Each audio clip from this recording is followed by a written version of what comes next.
question for Coach Tokarz. Week into camp, how do you feel about the quarterback room, how they've handled it, and what you guys have put upon them? It's fun watching those guys come along. I mean, having the summer is huge for us. Just being able to spend time, work rhythm, timing, execution, checks, all that stuff right now. I mean, we're still, once you put the pads on, it's always a little bit different. But I mean, right now we're getting up to speed. Everything's coming together, and I mean, just got to keep getting better every day. In the spring, you talked about Brock having to handle that room was experienced, and you guys were putting a lot on him. How has he handled that as camp rolled along? Sure. Well, I think, I mean, first off, starting with the summer for him, he gets to kind of repeat install and gain more comfort in that.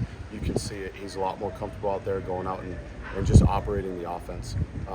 But it's the same, I mean, even for AJ, for Tate, even for Jordan, the guy that's done it over and over again, just those constant repetitions in the classroom and out on the field and just continuing to polish the game. I think we're starting to see a little bit more of that.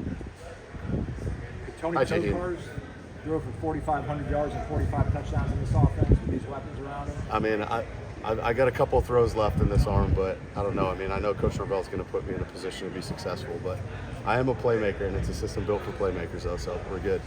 Keon, Johnny, Jaheim, Trey can also catch a ball off the backfield. I mean, how dynamic is this offense? Just How's it look right the weapons that we have. I mean, all the guys on the perimeter, obviously that running backs room. I mean, we got weapons. So ultimately, for our guys, the quarterbacks, we just got to make the right decision, own the football, and I mean, regardless of where it's going, whether it's in the backfield or to the tight ends, to the receivers, we got guys that can do stuff with the ball in their hands, so we just got to trust that too. You mentioned that good weapons, but also the improved offensive line is key to everything, right? Absolutely. I mean, having the improvements that we've made up front, and then just the guys that are back and everything. I mean, the understanding of the system, just the rhythm of how we call plays, the expectation, and then the situational piece of it too. Just as we have a more veteran group, we've been able to learn and grow through those things, and then bring some of the new guys along. I got a question. Jaheim. How do you feel about Jordan Travis' progress this camp? I'll have to evaluate that later, but appreciate that, Mr. Bell. All right, thank you. Okay. What next steps, though, could Jordan have taken after last year that you guys wanted to do, and how far along has he come on that checklist for you? Sure. I mean, I think with Jordan, he's a super competitive guy that wants to be the best version of himself. So just continue to keep that foot on the gas, and I mean, coming out here and executing at a high level on a consistent basis. And that's not just making throws. That's getting us into the right looks, getting us into the right play. It's really the whole room in general. I mean, we talked a little bit this offseason about making the next best decision. Like, not every play call is going to be the perfect play call. Ultimately, you have the ball in your hands, you got to make the next best decision. Sometimes that's a throwaway, sometimes that's throwing it at the back's feet. Just the ability to play the next play. You guys said earlier, we got playmakers all over the field, so we just got to trust that and give ourselves a chance to play another snap. AJ Duffy, what kind of progression have you seen in second year in college? What kind of progression have you seen from him? Yeah, these last two practices, I think, are two of the better practices that AJ has had. Yesterday was probably his best. Just continue to come along, apply the meeting room to the field. He's a guy that, as he continues to get the reps under his belt, just like a lot of the other guys, he's going to continue to come along. So pleased with that progression though right now. Coach Bell said at kickoff that he told Jordan, I think, after the 2022 spring, that he was capable of winning a Heisman. He was capable of doing that. When did you think he could be that good? I think Jordan, to answer your question in short, pretty quick after, that 2021 season, you saw more of Jordan Travis, the person, and not the player yet. Okay, so you saw the competitive drive that he has, the toughness that he has, those elite qualities, those elite characteristics that don't show up on a stat sheet or in a box score, and then the progressions that he made physically the following year. He's the total package when it comes down to it. Super proud of Jordan, just his journey and the way that he's worked. Getting into the 2-minute drills today, what do you see from the quarterbacks that could be worked on? Sure. Just overall understanding of really the situation. Time is your friend.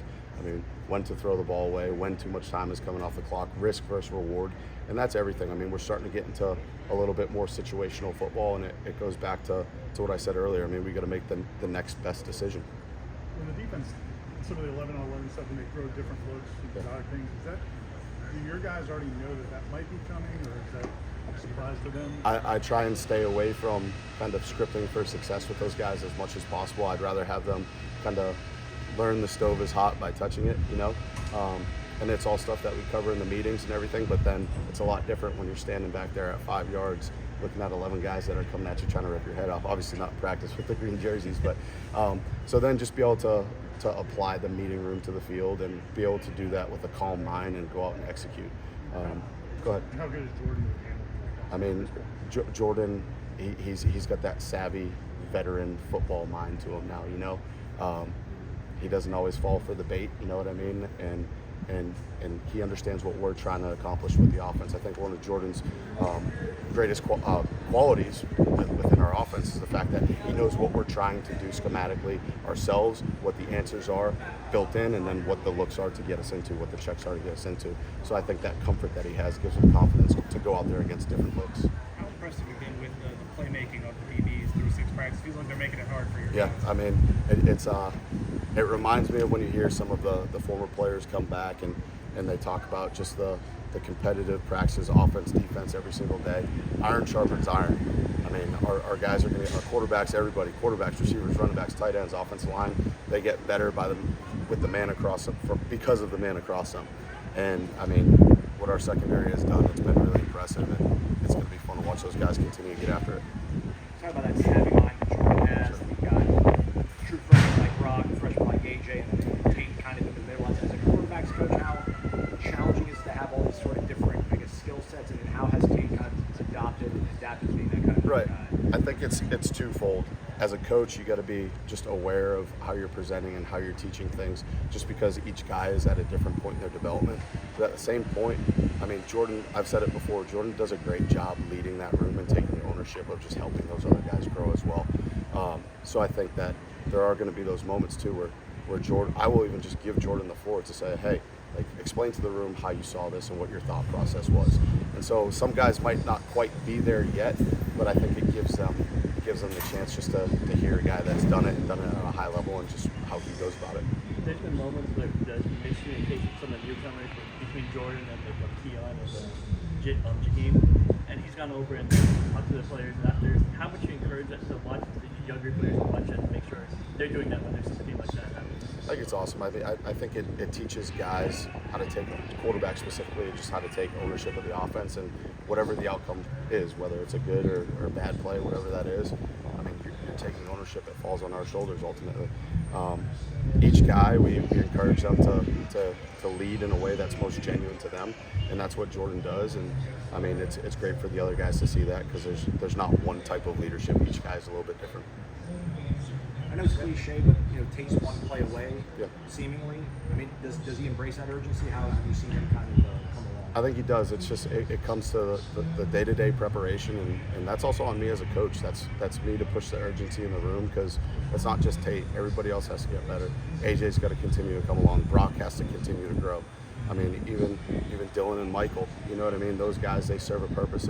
They serve a role on this team, and it's my job to get the most out of them. So.